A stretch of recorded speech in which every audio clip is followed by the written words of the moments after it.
What is the common application? What is the coalition application? Can we apply directly to colleges? These questions are ones that I have heard often lately and at this time of the year as our seniors are looking at putting together their college applications, making sure that they have everything completely ready to go. And you have to wonder, where and how do we apply and what do these applications look like? So grab a notebook and we are going to dive in to all of the things that are college application related. Hey there, I'm Courtney Kountz. I am the CEO, founder of Confused to Ready College Consulting, and I am really excited to be chatting with you all again. So one of the things that I want to talk about are the first part is there are several different college application platforms. So the three main ones that I'm going to talk about today would be applying directly to the college. The next one is the common application, and then finally the coalition application. And there are definitely similarities with them. There are also big differences that happen between them and the reasons that you may use them.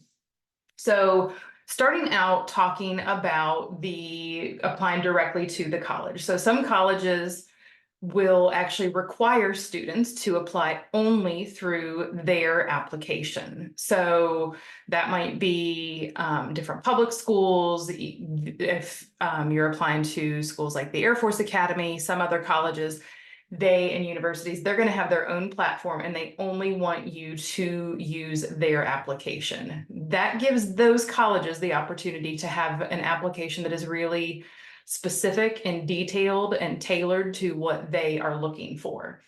Now, if you end up that you're applying to 10 different colleges and they all have their own platform, that is something where it can be a little bit more time consuming because they are going to require separate applications. And we'll talk a little bit more about what happens in the platforms with the Common App and the Coalition application.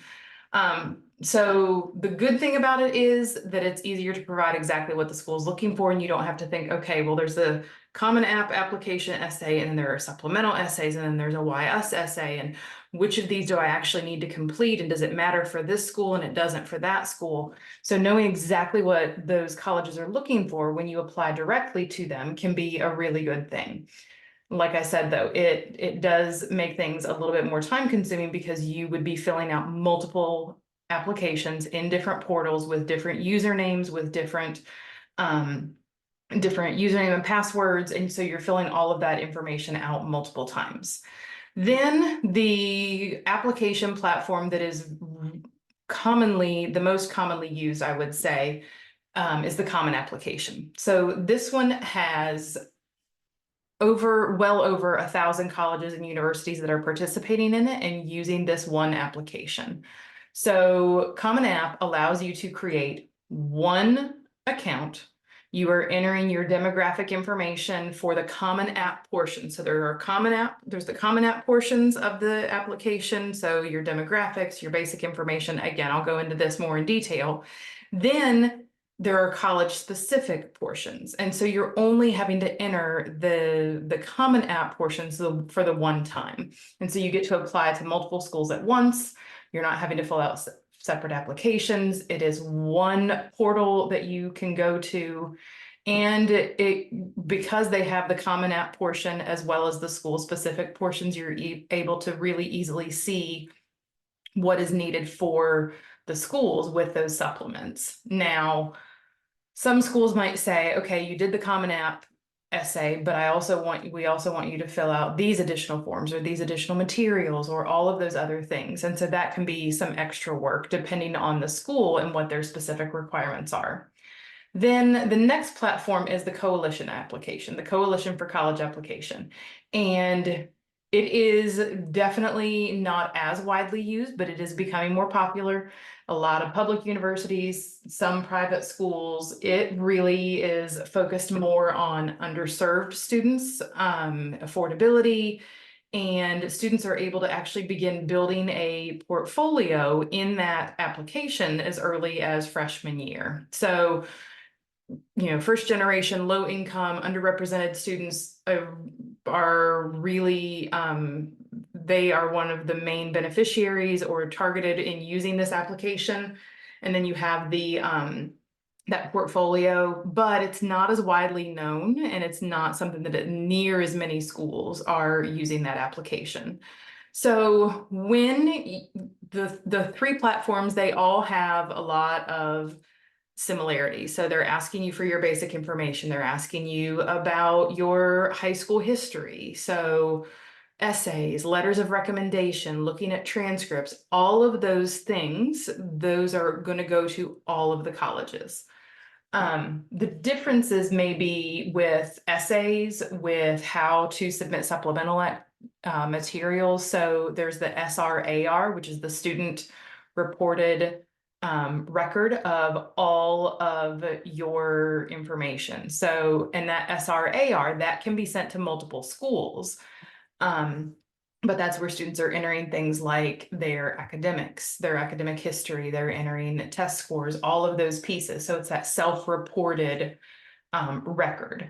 And so that can be different. The supplemental materials might be different. You may end up needing to do multiple essays if you're looking at different colleges above and beyond just that Common App essay. So those are the three platforms. If you are only going to be applying to a couple of schools, I would say go ahead and you could apply to them individually. If you think that you're going to apply to multiple schools, then the Common App is definitely a good way to get all of your information in there.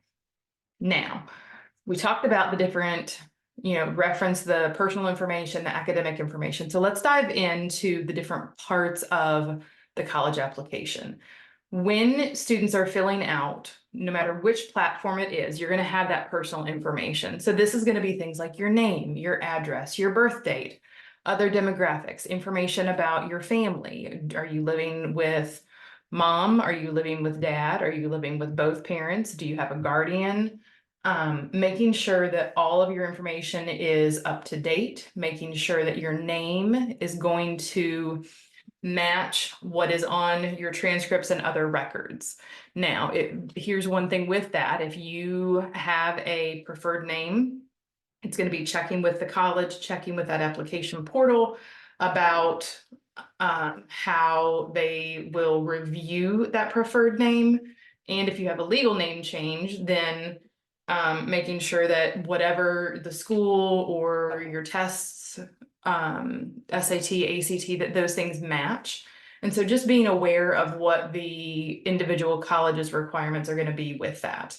So one thing that can honestly be incredibly helpful as you start looking at your college applications is having a document, whether it be a Google Doc, whether it be a Google Sheet, where you know all of the details that you're going to need to include for your personal information and we'll talk more about these others, but your academic history, your extracurriculars, all of those different things, test scores, GPA.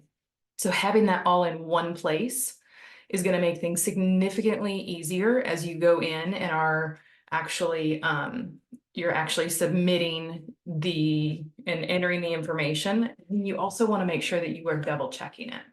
So when we talk about your academic history, like I said, that's your GPA, your class rank, your coursework, your standardized test scores if you're submitting those. So while schools are optional, some are test optional, so you don't have to submit your score unless you think it's something that's going to help your application. But be aware, this is a little bonus tip, just be aware that as you are submitting that information, or if you choose not to, it could impact scholarships. So you do want to look at the college, their scholarship information, financial aid information to see if your test scores are going to be required for that. The next thing that I would say is looking at your extracurricular activities. So with the Common Application, when you fill that out, they give you 150 characters, not words, 150 characters to enter your extracurricular activities. It's not a whole lot of space. So you need to make sure that you are maximizing what you share and what you're talking about with those activities. So leadership, sports, clubs, volunteer work, any kind of paid work experience, other things that students are doing. They want to know how students are spending time. What are they doing? Do they have a balanced life outside of school so that it's not just one area or the other? So you don't have to be involved in 500 things. You don't have to be involved in 20 things. It really is more about um, the quality of what you are doing. So did you have any leadership positions? Are there any initiatives that you have taken, and using strong action verbs to be able to describe what it is that you have done? When I work with students, one of the things that we do is we go through and we look at the essay, we look at your values, we look at the story that the student wants to tell. And we also go in and are very careful in looking at the specific activities, and to be able to look at exactly what it is that a student is doing day in and day out, so that you are giving the most descriptive picture of the activities that you've done, and it's something that you're going to show how you have made an impact. So I think I've mentioned before, so in the Common App, there's a personal statement that can be based on several prompts. And there are also then some supplemental essays. So this is an important part of the application as well. This is where you are telling the college the story of you as the student or your student as the parents. And if you apply directly to the school, they may have their own prompts that they want you to follow or to talk about. So maybe they want, if you're applying to one of the Air Force Academy or the Naval Academy, they want to know how you've shown leadership maybe, or they want to hear, one big one is a why us. So why that particular college? What is it about that college that makes you want to apply there and attend there? And why your specific major. So you really want to be detailed on those, showing the colleges who you are, what your character qualities are, what you value, and what you're going to be able to bring to that particular college. Then letters of recommendation. So this is something where your teachers, you want to make sure that you are using academic teachers who know you well. From typically the colleges prefer that it's been within junior and senior year. And they are giving insight into who you are as a person, your academic ability, and what they've seen in the classroom. Sometimes you're going to have teachers who also are going to be you're in charge of a club or a sport that you're a part of. And so they are actually then able to speak to multiple things. You also may have a requirement for a letter of recommendation from your counselor. And so counselors are speaking to what the counselors are going to be speaking to who you are as a person with your academics, with your college and career goals, with your social emotional, with your extracurricular activity. So they're really going to speak to you holistically within that letter. And just make sure that you ask in far in advance for those letters so that you can make sure that you have everything you need. And that you want your recommender to be able to write the best letter possible, and giving them, I would say at a minimum 2 weeks notice is going to be the best way to handle that. And it's going to help them write a very detailed letter that it is going to be specific to you and your accomplishments. Then the next piece really is going to be any kind of supplemental essays or short answer questions. So make sure that you are budgeting your time well to do a thorough job with these supplemental pieces. So maybe you are a music major and you are going to need to submit an audition tape, or maybe you're an art major and so you need to submit some portfolio items, or it is some of those supplemental essays. You want to make sure that you are focusing and giving your absolute best effort with those pieces as well. And then some supplemental materials, not just those supplemental essays, but you've got your transcript, you have those test scores. Those items may have the test scores are going to need to come directly from the college or from College Board or ACT. And so you want to make sure that you have that with those pieces that you've requested them and you're aware of the deadlines, because they may have a different deadline, typically later than what your student portion is. So with your applications, at the time that I'm recording this, we're towards the end of September, beginning of October. This is, if you have already started and you have everything submitted, you are ahead of the game. Congratulations. If you have not submitted everything, but you've started, this is a good time to work on wrapping everything up. If you haven't started anything, now is your time to get started. There are several different deadline types. So there's early action, there's early decision, there's regular decision, rolling admission. So being able to give yourself time to get everything done, especially now that the school year has started and we're in the middle of academics, we're not just at the beginning of the school year, making sure that you give yourself time, stay organized, using some deadline trackers to know what and when you need to have different things completed. Make sure that you are reviewing everything, that you're double and triple checking. Have someone else review your printed application before you hit the submit button. And that's something that with students that I do. So I'm not entering the information for them, but I will go back over it and make sure that there's not anything that's glaringly obvious as they get ready to submit. Typos, mistakes, that's something where including the wrong name of the college when you say you're applying to, I'm just going to use local colleges here, you're applying to Winthrop University and you put the reason I want to attend the University of South Carolina. Mistakes happen, but you want to try not to do that. And then making sure that you know what all of the requirements are. The last thing that you want to have happen is that your application deadline passes and your application is considered incomplete because you didn't realize that something was needed. So ask for help. Talk to someone if there's something that you need. You'll have school counselors, you have family. You are always welcome to book a free 15-minute call with me if you are interested in having some additional support while you are going over all of the information and while you are just to make sure that you're doing everything that you need to. I am happy to set up some time to talk with you. I only have room for a couple more seniors as far as that, but if that's something that you're interested in, let me know.